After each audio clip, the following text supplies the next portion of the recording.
o momento, assim, das contrações, era uma coisa muito engraçada, que eu ficava, assim, cantando aquela música.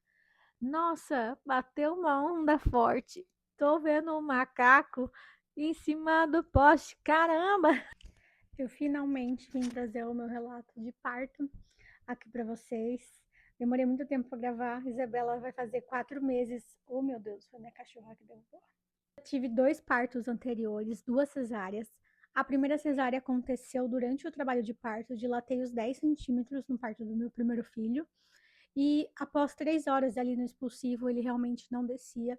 Então foi o melhor caminho, porque o hospital que eu estava não tinha. Ai, meu Deus! O hospital que eu estava não tinha UTI neonatal, então eu não podia ficar ali enrolando. É um hospital aqui da minha cidade, do interior, então é um hospital pequenininho. E aí a gente foi para a primeira cesárea. A minha segunda cesárea aconteceu quando eu engravidei da minha segunda filha, a Helena.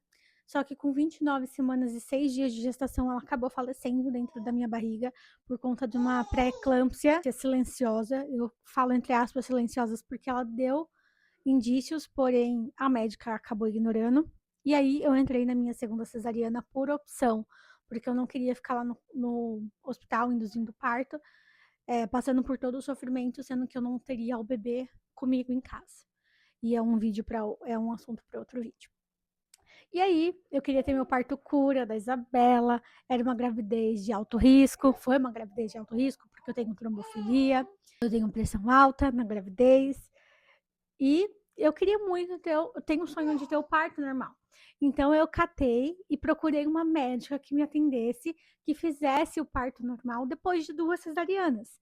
É difícil encontrar médicos que fazem parto normal após 2 cesarianas, mas eu encontrei a minha. Ela é perfeita, maravilhosa, é de Piracicaba. E aí a gente foi super confiante para fazer esse parto acontecer. Eu não poderia chegar até as 40 semanas, porque, como eu disse, a minha gestação é de alto risco. Vou pegar a Isabela aqui, porque ela tá falando. A gente viu que não poderia chegar até as 40 semanas de gestação por conta da trombofilia e o risco de trombose e o risco de perder a bebê, então não faria sentido a gente chegar até as 40 semanas. Então, com até 38 semanas, a gente tinha que induzir o parto caso ela não nascesse. Quando eu completei 34 semanas, eu perdi o tampão e dilatei 3 centímetros, sem sentir, assim, dores fortes. Eu tinha cólicas, tipo menstruais.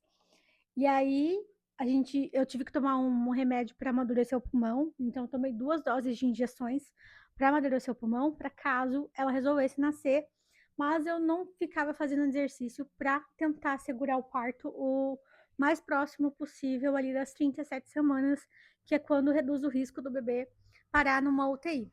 Enfim, chegou às 37 semanas e nada da Isabela nascer, e aí a gente teve que marcar a nossa indução.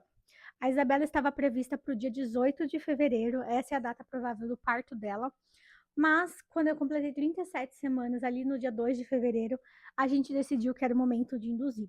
Para quem tem 2 cesarianas anteriores, o único jeito de indução é um método do balão, então é o balão de Krauser. Esse balão é colocado lá no colo do útero, ele incha. Quando ele cai, você já está com em torno de 5 centímetros. Eu não senti, assim, muita coisa para colocar. Xinguei a médica, assim, na hora que colocou, mas na hora que inflou foi tudo bem. E eu fiquei com esse balão do dia 2. E no dia 2 mesmo ele caiu, meu marido puxou. Significava que ele puxou. Eu coloquei o balão, era umas 11 horas da manhã. 11, meio-dia, por volta ali da hora do almoço. Quando foi 8 horas da noite, esse balão caiu, significava que eu estava com 5 centímetros de dilatação. E aí a gente começou a observar para ver se o parto engrenava com o balão, após o balão ter caído. O parto não engrenou, fui dormir. Então, no dia 3 de fevereiro, eu fui internada às 7 horas da manhã para continuar a indução de parto. E aí a indução segue medicamentosa. Então, a gente coloca a ocitocina na veia para poder fazer o parto acontecer. Cheguei lá com esses 5 centímetros, muito esperançosa de que ia ter o meu parto normal dessa vez. Porém, não foi assim. Fala assim, gente, eu tô querendo dar um oi. Hum? Fale seu oi. Fale seu oi pra galera. E comecei a tomar a ocitocina. Então, eu comecei a tomar a ocitocina meio-dia. E aí a gente foi analisando e meio-dia também a gente fez o descolamento de membrana, que é para andar o parto. Enfim, a gente continuou aí nessa indução o dia inteiro. Eu tive que tomar antibiótico também no momento do parto, porque eu tinha testado positivo no exame do cotonete, então é necessário tomar antibiótico durante o trabalho de parto. E 5 horas da tarde, nada da minha bolsa romper, nada das contrações ficarem fortes. 6 horas da tarde, nada. 7 horas da noite, nada. E aí, a gente fez mais um descolamento de membrana por volta ali das 7 horas da noite. A minha médica teve que sair para atender outro parto nesse momento, de uma pessoa que induziu junto comigo, e a pessoa, 8 horas da noite, já estava parindo, e eu lá, assim, nada.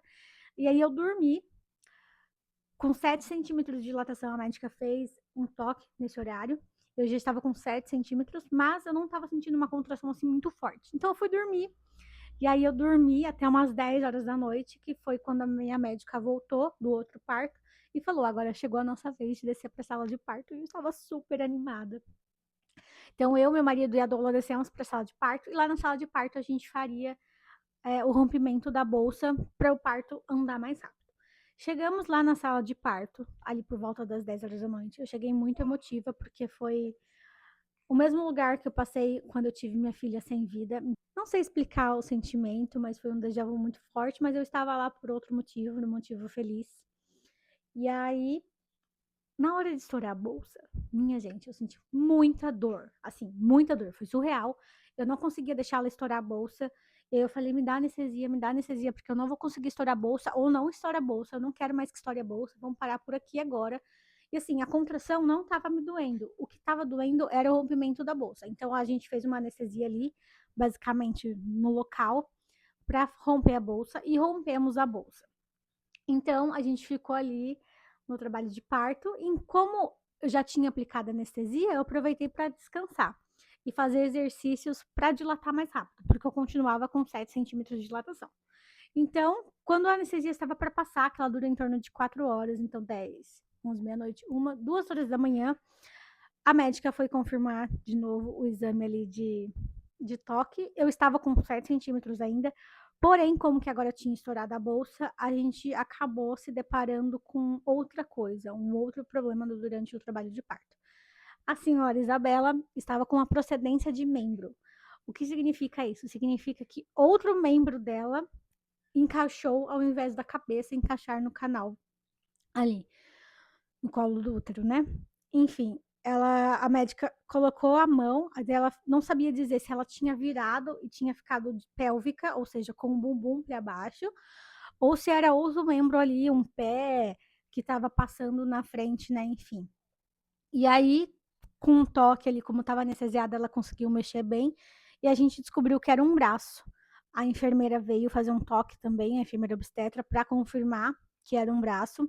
E aí a gente viu que ela estava com os 2 braços no colo. Então, tipo assim, a cabeça tem que nascer primeiro, e ela estava com os braços assim, ó. Então, a minha médica fez uma manobra, conseguiu tirar um dos braços dela, e a gente continuou a indução. Então, fomos ali até 6 horas da manhã, tomando um monte de bolsa de ocitocina, acho que eu estava na 4ª bolsa. E ela foi fazer um exame de toque de novo, lá por volta... A anestesia nesse momento já tinha passado completamente, e a médica me perguntava se eu não estava sentindo uma dor assim que deixava alucinada, que é o que eles chamam de partolândia.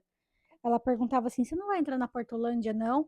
E aí eu comecei a ficar triste. Chorava e falava pro meu marido: eu não acredito que isso tá acontecendo comigo de novo, que eu não vou ter meu parto normal de novo.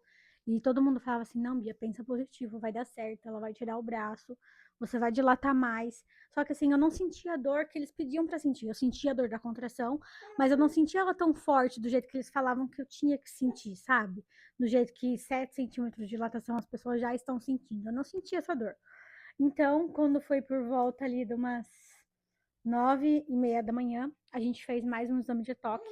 A gente percebeu que a evolução do trabalho de parto tinha parado. Como eu tenho 2 cesáreas anteriores, então eu não podia ficar tomando muita bolsa de ocitocina, porque poderia romper o útero. Então a gente tinha essa chance de rompimento, né, uterino. E parou de dilatar porque ela simplesmente continuou com um dos braços aqui. E aí ao invés da cabeça forçar o colo do útero para dilatar, não tinha essa força porque ela estava encaixada ali. E aí a gente tomou a difícil decisão de ir para uma nova cesariana, entrar na terceira cesariana. A médica conversou a sós com meu marido, falando que ela não estava desistindo, porque a gente já estava há muito tempo na indução, mas pelo risco mesmo.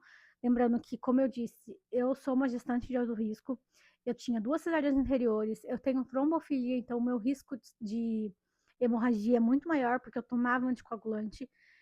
Então tinha todo esse risco aí associado, e aí ela conversou com a minha doula, explicou também, e ela falou que a cesariana seria muito bonita, da mesma forma, eu tenho vontade de chorar, mesmo que o parto não ia terminar do jeito que eu sonhei, que era como o parto normal. Foi uma cesariana muito bonita, muito respeitosa. Isabela veio assim pra gente, lindona, com o pulmão muito forte, ela nasceu com o pulmão forte, e todo mundo falando que cada contração que eu senti ajudou a fortalecer o pulmãozinho dela, então nada daquilo ali foi em vão, mas eu passaria assim tudo de novo o que eu vivi naquele dia, porque foi o melhor trabalho de parto do mundo. Não acabou do jeito que eu imaginei, mas foi muito divertido, foi gostoso, senti cada contração, parecia que cada contração era um passo perto dela, um passo da vitória. Então, eu ressignifiquei todos os meus outros partos, que meu primeiro parto não foi do jeito que eu sonhei. Eu passei por violência obstétrica. E o segundo parto foi de um bebê natimorto, então foi pior ainda. E o terceiro parto veio para ressignificar tudo, que apesar de não ter terminado do jeito que eu quis, foi muito legal. E no momento, assim, das contrações, era uma coisa muito engraçada, que eu ficava, assim, cantando aquela música. Nossa, bateu uma onda forte. Tô vendo um macaco em cima do poste. Caramba! Eu ficava cantando pra minha doula, ela rachava de rir. Então, foi um parto muito legal e eu não me arrependo de nada. Eu amei parir, entre aspas, porque eu não pari, não cheguei até os finalmente. Mas foi incrível cada partezinha do meu parto. E é isso, eu espero que vocês tenham gostado desse relato, que eu abri meu coração, meio turbulento, porque a Isabela quer falar junto comigo, mas foi esse meu relato de parto.